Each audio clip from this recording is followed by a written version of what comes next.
বর্তমান পশ্চিমবঙ্গ সরকারের একটু উদাসীন আছে, তাদের রাষ্ট্র সম্বন্ধে চিন্তা ভাবনা কম আছে। তারা শুধু রাজনৈতিক ক্ষেত্রে সুবিধার জন্য যে সমস্ত বিদেশি শক্তিকে মদত দিচ্ছে, তার ফল হয়তো আমাদের কিছুটা ভুগতে হবে। বাংলার হিন্দুরা হয়তো দেরিতে জেগেছে, কারণ হিন্দুরা যে সংকটে পড়েছিল সেই সংকট থেকে হিন্দুরা ধীরে ধীরে বেরিয়ে এসছে, এবং আর একটু যদি তাদেরকে সঙ্গে থাকা যায়, তাদের সেই ঘুম ভাঙানো যায় এবং তাদেরকে সঠিক পথ দেখানো যায়, তাহলে হিন্দুরা অবশ্যই জেগে আছে, জেগে থাকবে। এবং হিন্দুরা যে স্বাধীন ভারতের যে ভূমিকা নিয়েছিল, বর্তমান ভারতের উন্নয়নের ক্ষেত্রেও বাংলার হিন্দুরা অনেক বড় ভূমিকা নেবে। আমাদের দেশ ভাগের পর যে দুটো দেশ, ভারত এবং পাকিস্তান, বাংলাদেশ, এই যে তিনটে দেশ হয়েছিল, সেখানে হিন্দুরা যে মানে আমাদের আইনে যেটা বলা হয়েছিল, চুক্তিতে যেটা বলা হয়েছিল, সেটা বাংলাদেশের সরকার এবং পাকিস্তানের সরকার মানেনি, যার ফলে সেখানে হিন্দু রক্ষা করা যায়নি, যার ফলে লাখ লাখ কোটি কোটি হিন্দুদের গৃহহীন হয়ে ভারতবর্ষে পৌঁছতে হয়েছে।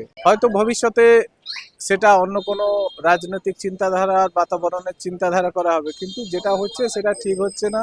সেটা সে দেশের যে সমস্ত তারা ধর্মীয় নেতারা আছে, তারাও বোধহয় সঠিক কাজটা করছেন না। সীমান্ত সুরক্ষার বিষয়ে ভারত সরকার যথেষ্ট সজাগ আছে এবং সাতদিকে তাদের লক্ষ্য আছে। কেন্দ্র সরকার সে বিষয়ে যথেষ্ট সজাগ আছে।